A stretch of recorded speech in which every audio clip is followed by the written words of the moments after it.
Gambling addiction almost completely ruined my life on a number of occasions. This could be a bit of an emotional one. Guys, it's Matt. Welcome to the video. I am a compulsive gambler in recovery and I am your mind and movement mentor here to help you.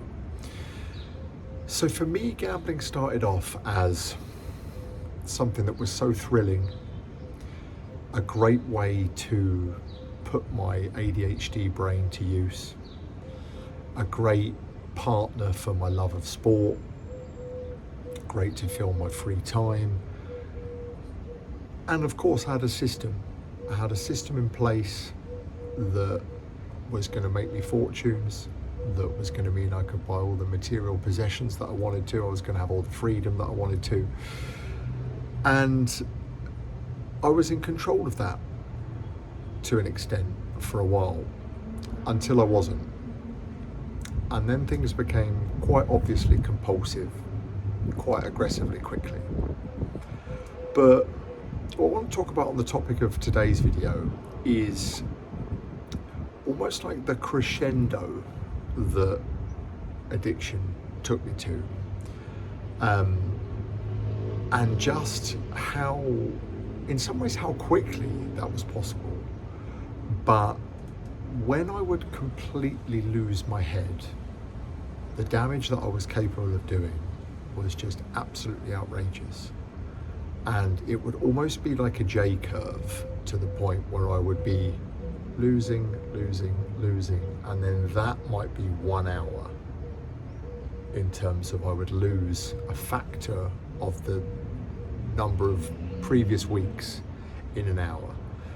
I remember one day, I think, borrowing money off 4 different people, reasonable sums of money each time, and losing all of it in about a 90-minute period. And I suppose I'm not one to live in the past too much. I'm trying to focus proactively on my recovery now. But it's very difficult to not think, if I could probably erase 4 or 5 hours of my 20-year gambling career, my life situation would probably be dramatically better. That is the extent of the J curve that I was capable of when I was completely just lost my head to the game. There's that old analogy, I think, about the stock market, where if your money's been in the stock market for 20 years, you've made, I'm making this up, but 10-15%. But if for 4 days out of 20 years you weren't in the market, you've lost money. And I kind of feel like a bit like that. I feel like if I could just have a couple of 30-minute segments back when things just went absolutely catastrophically exponential, I would sit today in a different place. I can't change the past. I'm not so much talking about, I suppose to an extent I am talking about money, because money is options, it's freedom, and it's obviously very linked to the destruction that is gambling, although it's not just money. There's an awful lot, and I think people can sometimes overinflate the extent excuse me, of the monetary side of it. You can lose personal relationships, you can lose your personal integrity, you can lose a hell of a lot of time that you can't get back. You can lose opportunities, opportunity cost for living a different life, all kinds of things. And obviously the flip side argument is, money comes and goes. Your time very much doesn't. Interpersonal relationships with people that could be damaged forever, that aren't salvageable, they certainly don't come and go, and incredibly precious. And I just remember there was times where I would completely lose my head, like I say, and I'd be in casinos messaging people frantically, telling them stories about my car potentially being repossessed, telling them all kinds of things, and then literally glued to my phone waiting for their transferred funds to come in, stood in the queue so that I could reload money onto a roulette machine instantaneously when it was in there. Absolutely no value for money at all, completely gone in the head. And it's so difficult because if you are a compulsive gambler, they are the extreme situations to avoid. But then, of course, often if the leverage isn't there to change, you won't change. So for a lot of people, it does take that true rock bottom moment for you to kind of gain clarity, gain perspective on your situation, and then change life trajectory, take things in a different direction. But I often kind of think, you know, who was it that was running me at that time? Because I had lost all complete conscious control in its entirety. You know, I've said before, it feels like a parasite on the mind that has completely hijacked your faculties and completely taken over me. And it was almost just like I was a biomass of human organs that just wanted to gamble. If I had bumped into a long lost friend, I would have been dead behind the eyes. You wouldn't have been able to get anything out of me. I might have just had some polite verbatim of, how are you? Like, oh, nice to see you, kind of. But inside, I just want you to go away so that I could carry on gambling. And, you know, it's funny to think about that because it genuinely feels like a different person. I'll be moving into a week tomorrow is 8 months without gambling. And some of the situations I'm recording in my mind as I say this happened a number of years ago. And in some ways it does feel like a completely different person. And it's just such a chaos that accelerated very quickly and just went into a realm of just autopilot.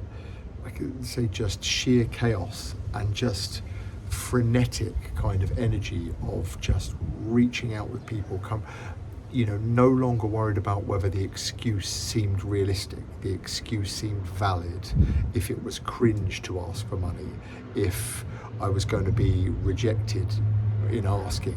That had kind of gone. It was just an absolute seek and destroy mission to get the money, and just no other thought, and just kind of, yeah, just, and I sometimes think about why that happened. And sometimes in addiction they talk about self-sabotage, which I can definitely believe. Another big one I think is you just want the chaos to stop, and you know that you don't have the locus of control to do it, so you almost just want to create a big bang so that somebody, something, the universe comes in and acts as almost like an intervention, because it's got so chaotic, and it is very much almost like a cry for help in that action of just absolute chaos, and it is you essentially saying, look, help me stop. I will just burn this to the ground until I get, you know, my logical mind back. And that's probably going to take some kind of third party person or thing to intervene with things. I think that's a big one. And I think it's just so sad that, you know, I speak to a couple of friends who are still casually gambling, and I know that they have a problem. And there is just, I spoke about this I think in the video before last, I just know there's nothing that I can say to them until they hit that leverage point, and they're probably going to need that big bang, that all-encompassing damaging day of bang that is going to take months if not years to pay off. Potentially they'll say things to people that they can't unsay. They will damage relationships that they can't, you know, salvage later. And yeah, but that was me. And, you know, sometimes I feel helpless kind of making this channel, because that is such a part that a compulsive gambler has to go through until they are ready to change. And I suppose I'm speaking on someone on the flip side of recovery. And if you are struggling, I would just say do everything that you can to not make the damage completely irreversible, but at the same time try and create a catalyst for change where you can shift, whether it's reaching out for help to someone and telling them how bad it is, whether it's still making it as problematic in your mind, almost future pacing it, even if you haven't actually done the full chaos. Almost like envision you have, pretend that you have, act as if you have, and embody what the consequences of that look like, and then come back to today and think, okay, no more. Easier said than done. You know, I always say I make these videos for a younger version of myself. There's certain things I think that I've said over the videos that are real nuggets that might stick with me and might help with me. Others, it would have depended on to what extent of the barometer that I was out of control. But I'm so pleased now to be, I'm actually on holiday at the moment. You might be able to sense in a slightly different backdrop that I do have a lot more inner clarity and inner peace than certainly when I was in all the chaos of addiction. I make these videos, like I say, for a younger version of me. If you know someone struggling with gambling, for me, the whole sector, addiction full stop, in the world that we live is getting out of control. This is something I'm incredibly passionate about changing. Please share this with people who you know might be struggling.